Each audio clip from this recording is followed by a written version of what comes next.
back to my channel. I'm your girl Stella. This is Dear Stella TV, and today I'm going to be talking about something major. So habits that cause major conflict in marriage. I'm going to talk about something very specific, which is making a major purchase without carrying your husband along, especially if you're a successful woman. But before I get into that, guys, cheers. If you are new to my channel, I'll tell you what this channel is about. So I give dating tips to single people, or I give marriage tips to those who are married, because I really want marriages to thrive, for you to be happy in your home. Marriage is not a life sentence, is to be enjoyed, for you to flourish in your marriage. So that's why I do what I do. If you have friends, please share my videos. You never know who will benefit from it. A lot of marriages are hurting these days, and that is my goal, to lessen the hurt through the grace of God, working through me. And please like my videos if you like it. YouTube will show it to many more people who need to watch it. And please share and leave me a comment. Good. So now I'm going to it. This is a major problem for successful women in marriages, like women who are doing very well. They are independent.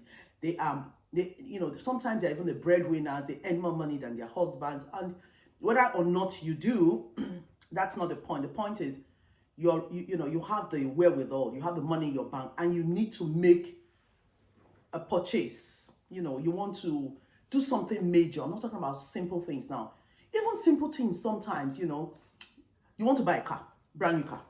You want to buy a car you can afford. You want to make a deposit for a house, or you want to buy a house outright. Who knows? Some women earn that kind of money. You want to take the kids on vacation. Maybe your husband is busy and you just feel, oh, I need to give my kids a treat. I've been working too hard. Let me just pay $1,000, £1,000, £2,000, £3,000.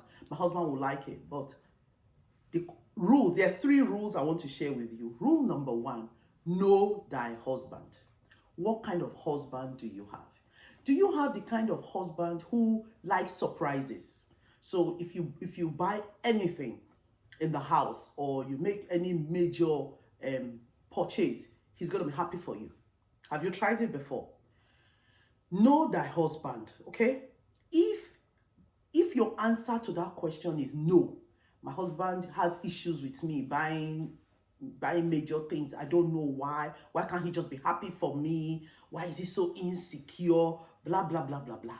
If you know thy husband, and you know that is the kind of man he has, follow rule number 2, which is persuade before you purchase.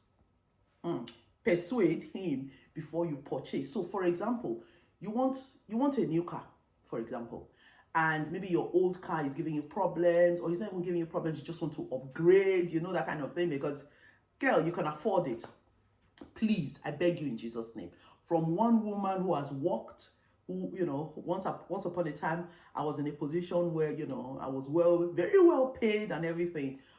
I made decisions, in my marriage and everything, but not buy a brand new car, not that big.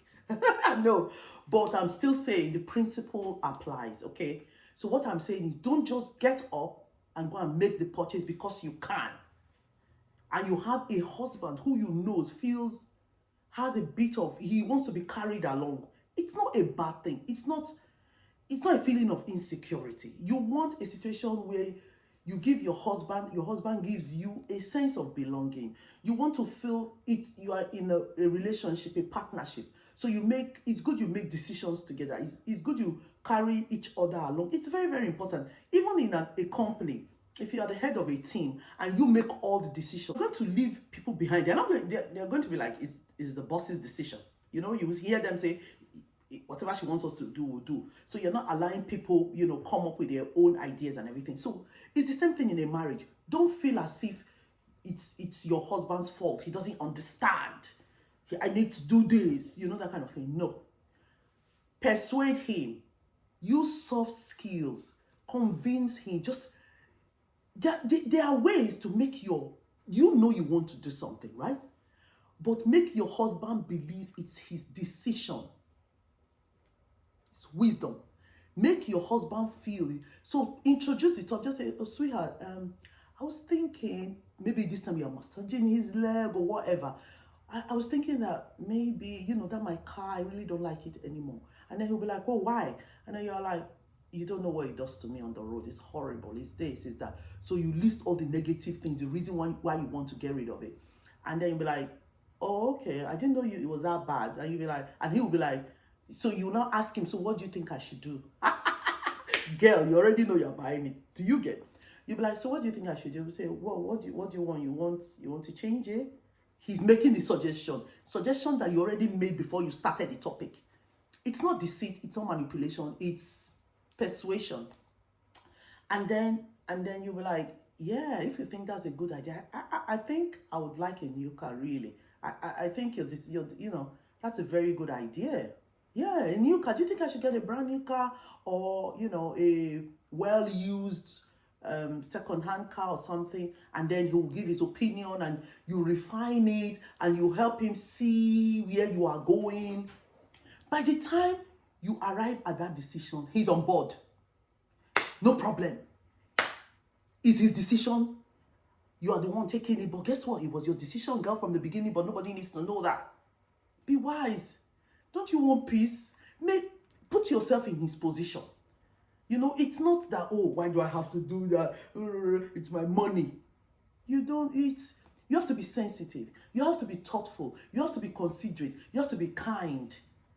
Do unto others how you want them to do to you. Do you understand? I need women, I need men, married people, husbands and wives, to be more considerate. We need to be more considerate of each other. We need to be more thoughtful. Those wonderful personality and attributes we admired in one another when we were dating, deepen it and bring it on board in your marriage. There is a lot of absence of sensitivity, thoughtfulness, consideration, in compassion, in marriages these days, in my opinion. That's my personal opinion. In little things, in decision making, everyday decision. That's why I decided, okay, let me take this. Next week, I'm going to talk about something else very, very important that causes major conflict. As simple as this thing is, it causes major conflicts in marriages. Because you go owl, you make that decision, you buy it, you don't carry him along, you bring it home, you bring your brand new car, your nice car home, and you expect your husband to be jumping for joy. You've crushed his ego. Do you understand? You've crushed his ego. The guy has no pride whatsoever. You are his pride. For most men, or many men, their wives are their pride. They are, they boast about their wives when they go out. Even if the marriage is not sweet. At work with his friends, he'll be like, yeah, my wife, that kind of thing, So if the wife he has makes decisions without him, makes him feel less like a man, makes him feel insecure, you bring him from his stool of kingship, you make him like a servant, how do you expect him to feel? There's an invisible power tussle going on in your home and in his mind. There's nothing you can say or do that will erase it. He begins to distrust you. He begins to think you have no respect for him. He begins to think he's on his own, you are on your own. And his decisions after that, you will be shocked at the way he will start to behave. He will begin to rebel in his own way. He will be like, okay, if she could do this, I can do that. And before you know it, he's doing a long list of things that you are in shock. Maybe you have even forgotten the decision you made on his behalf. Even investments in the house, anything you want to buy. Okay, you want to change the couch, for example. Don't just bring a new set and put it because you can afford it. You've got to talk to him about it because he lives in the house. Maybe it's sentimental to him. You've got to give people time to adjust, to change, because change is hard and people take it differently. So I hope today you should give thoughts as wives, successful women, give thoughts to the decisions you make in your home, carry your husband along, and let peace reign and enjoy your marriage. That was good. Guys, before I go, I'm an author. I always bring you one of my books. This is one of my books, Shocking Affair. It's situated in London. It's amazing. It's an African-American romance. Find it on Amazon Nook. Just visit my Amazon page, guys. and my merch. The link is below. Find my merch. And if you get it, please let me know. Please give this video a thumb, a like, press the like button, subscribe, share it. You never know who you were saving, their marriage. I pray that the Lord will bless your marriage, give you wisdom to build your home, and your home will be joyful and peaceful in Jesus' name. Until next time, come back.